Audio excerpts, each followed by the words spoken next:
સુરતના ઉધનામાં જોબવર્ક ખાતામાં આગમાં ઘટસ્ફોટ થયો। ઉધના રોડ નંબર 6 પર જોબવર્ક ખાતામાં આગ લાગી હતી અને આ મામલે મોટો ઘટસ્ફોટ થયો કે આ જોબવર્ક ખાતાના કારીગરે જ આગ લગાવી હતી।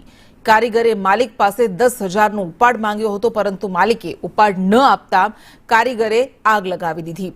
ઓક્ટોબરમાં જોબ ખાતામાં કારીગરે આગ લગાવી હતી અને સીસીટીવીમાં કારીગર ગોવિંદની શંકાસ્પદ હિલચાલ દેખાઈ હતી, જે મામલે તપાસ કરવામાં આવતા આ ઘટસ્ફોટ થયો કે કારીગરે જ માલિક સામે બદલો લેવા માટે આ આગ લગાવી દીધી હતી।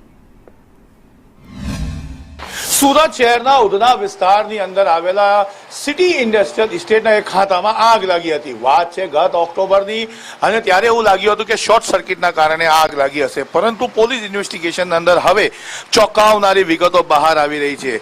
આ શોર્ટ સર્કિટના કારણે નહીં, પરંતુ આગ લગાડવામાં આવી હતી। આ ખાતામાં 3 કારીગરો કામ કરતા હતા। રાત્રે 8 વાગે કારીગર ગોવિંદે શાકભાજી લેવા ખરીદવા સંજય કુમાર પાસે 500 રૂપિયા અને સાથે 10,000 રૂપિયાનો ઉપાડ માંગ્યો હતો। સંજયે પૈસા આપી જલ્દી પરત આપવાનું કહ્યું હતું, પરંતુ માત્ર 500 રૂપિયા આપ્યા હતા। 10,000 ઉપાડ ન મળતા 67 લાખથી વધુનું નુકસાન આ ખાતાના માલિકને કરવામાં આવ્યું છે। તટસ્થ તપાસ ઉધના પોલીસ દ્વારા કરવામાં આવી હતી, ત્યારે આ સમગ્ર ભાંડો ફૂટીને સામે આવ્યો છે।